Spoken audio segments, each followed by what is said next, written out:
नमस्कार, स्वागत है आपका सिटी पोस्ट लाइव में। मैं हूं मुस्कान। आपको बता दें, राबड़ी देवी के बंगले पर सत्ता पक्ष और विपक्ष में घमासान मचा हुआ है। पूर्व CM Rabri Devi 10 circular road वाला बंगला खाली नहीं करना चाहती हैं और सरकार कह रही है कि खाली करना ही होगा। बिहार में ये पहली घटना नहीं है जब बंगला खाली करने को लेकर लालू फैमिली और सरकार आमने सामने है। 2005 की बात याद आपको दिला दूं, नवंबर दिसंबर में भी मुख्यमंत्री आवास को खाली करने को लेकर टकराव हुआ था। अब इस पर बातचीत करने के लिए हमारे साथ मौजूद हैं chief editor Shrikant Pratyush. Sir, बंगले को लेकर नेताओं के भिड़ंत की कहानी बड़ी मजेदार है। अब केवल राबड़ी देवी और नीतीश और सम्राट सरकार में ही भिड़ंत नहीं हुई है भाई। बंगला से किसको प्यार नहीं है? सारे नेताओं को बंगला प्यारा है और बंगले के लिए बड़े बड़े नेता लड़ाई लड़ते रहे हैं। बंगले को लेकर नीतीश कुमार जीतन राम मांझी में भी लड़ाई हुई है। बंगले को लेकर सुशील कुमार मोदी तेजस्वी में भी लड़ाई हुई है। बंगले को लेकर अभी भी लड़ाई चल रही है सम्राट सरकार और राबड़ी देवी में। तो ये कोई पहली बार नहीं हुआ है। 2000 में 7 दिन के लिए पहली बार नीतीश कुमार मुख्यमंत्री बने थे। उनके हटने के बाद राबड़ी देवी फिर से मुख्यमंत्री बन गई। ठीक है, कुछ दिन बाद सत्ता गंवाने के बाद अनुभव हुआ राबड़ी देवी को कि भाई ये सत्ता अस्थाई नहीं है। हाँ, कभी भी जा सकती है, तो दिक्कत होगा। सत्ता गई तो बंगला भी चला जाएगा। इसलिए जैसे ही सत्ता में वापस लौटी, राबड़ी देवी ने विधानसभा में विशेष सुरक्षा अधिनियम 2000 लेकर आई। अधिनियम में आवास और सुरक्षा की सुविधा उन पूर्व मुख्यमंत्रियों को देने की बातें थी जिन्होंने लगातार 5 साल का कार्यकाल पूरा किया है। 5 साल के कंडीशन के कारण यह सुविधा सिर्फ लालू यादव को ही मिल सकती थी, राबड़ी देवी को ही मिल सकती थी, क्योंकि तब नीतीश कुमार सिर्फ 7 दिन तक ही सीएम रहे थे। 3 बार मुख्यमंत्री बनने के बाद भी जगन्नाथ मिश्रा ने लगातार 5 साल का कार्यकाल पूरा नहीं किया था। तो राबड़ी देवी ऐसा कानून लेकर आई जिसमें केवल उन्हीं को पूर्व मुख्यमंत्री होने का फायदा मिलेगा, बंगला मिलेगा। तो उसको लेकर भी बवाल हुआ। सर, 5 साल के नियम को लेकर तक काफी बवाल हुआ था। हाँ, होगा ही ना। जब लगेगा कि मुख्यमंत्री ने अपने ही लिए नियम ला दिया है तो बवाल होगा, क्योंकि उस नियम के तहत ना नीतीश कुमार को फायदा मिलने वाला था, ना डॉक्टर जगन्नाथ मिश्रा को मिलने वाला था, ना किसी दूसरे को मिलने वाला था। उस वक्त इस बिल पर काफी बवाल भी हुआ और तत्कालीन राज्यपाल विनोद चंद्र पांडे ने उसे वापस कर दिया था। राज्यपाल की आपत्ति सुरक्षा को लेकर थी। विधेयक में प्रावधान किया गया था कि पूर्व मुख्यमंत्री देश के किसी हिस्से में जाएंगे तो उनके साथ बिहार पुलिस जाएगी, मतलब सुरक्षा के लिए। राज्यपाल के इतराज के बाद इस प्रावधान को हटाया गया और इस अधिनियम को लागू कर दिया गया। हालांकि नवंबर 2005 में जब नीतीश कुमार सत्ता में आए तो उन्होंने भी इस कानून में 2010 में संशोधन कर दिया। उन्होंने लगातार 5 साल के कार्यकाल की कंडीशन को खत्म कर दिया। बोले कि नहीं भाई, जो 5 साल रहेगा सीएम उसी को क्यों मिलेगा बंगला। कंडीशन ही हटा दिया और जोड़ दिया एक नया चीज कि एक ही परिवार को 2 मेंबर यदि पूर्व मुख्यमंत्री हैं तो एक ही आवास मिलेगा। क्योंकि लालू यादव मुख्यमंत्री रह चुके थे, राबड़ी देवी रह चुकी थी, तो जानते थे कि दोनों अलग अलग बंगला मांगेगा। तो उन्होंने ऐसा नियम बना दिया कि लालू राबड़ी को एक ही बंगला से संतोष करना पड़े। नीतीश कुमार के संशोधन के बाद लालू राबड़ी देवी को ये 10 सर्कुलर रोड का बंगला मिला है, जो जिसमें आज तक रह रहे हैं लोग 20 साल से। हालांकि फरवरी 2019 में पटना हाईकोर्ट ने पूर्व मुख्यमंत्रियों वाले आवास के अलॉटमेंट को भी खत्म कर दिया। अब यह कानून लागू नहीं है, लेकिन जब पूर्व मुख्यमंत्रियों के लिए सुविधा वाला कानून था तो होती ही थी लड़ाई। सर, लेकिन सीएम की कुर्सी से हटने के बाद भी लालू राबड़ी सीएम हाउस खाली करने को तैयार नहीं थे। हाँ, वही तो बोला कि पहली बार नहीं हुआ है कि राबड़ी देवी तैयार नहीं हुई है और सरकार खाली कराना चाहती है। नवंबर 2005 में मैंने बताया ना कि विधानसभा चुनाव हारने के बाद राबड़ी देवी की सरकार चली गई थी। नीतीश कुमार मुख्यमंत्री बने थे।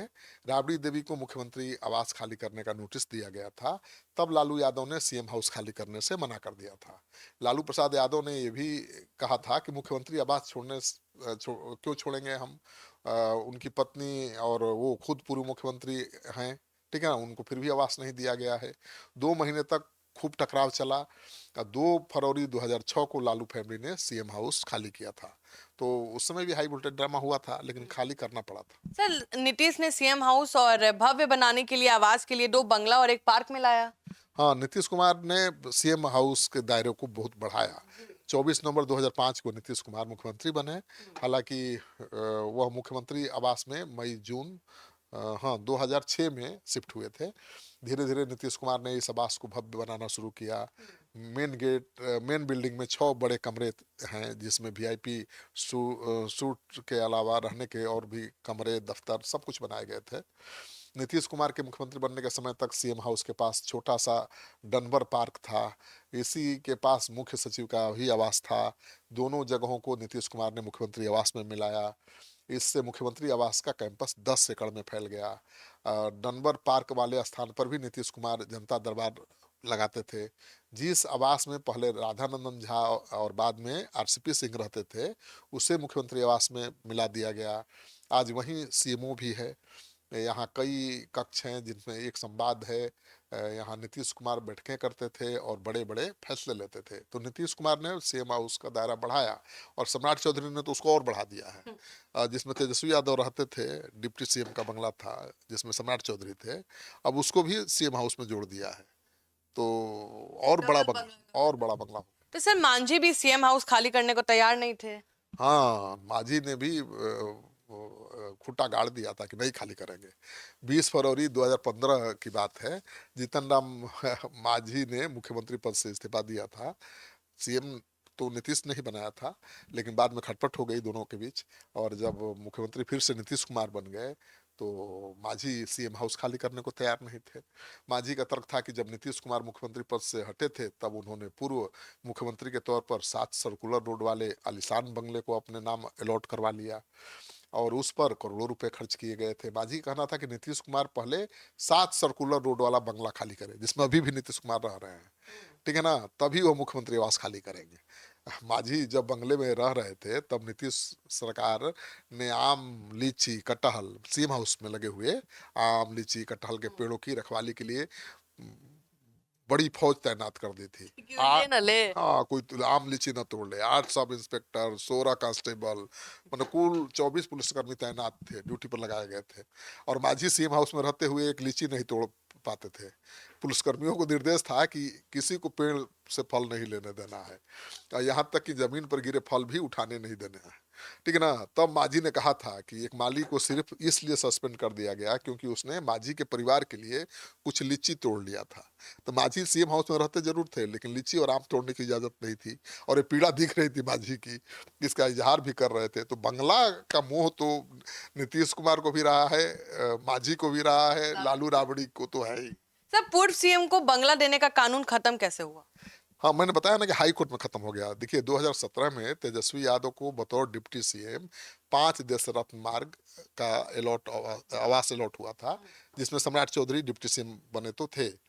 जुलाई 2017 में नीतीश कुमार ने आरजेडी का साथ छोड़कर बीजेपी के साथ सरकार बना ली। तेजस्वी यादव की डिप्टी सीएम वाली कुर्सी छिन गई।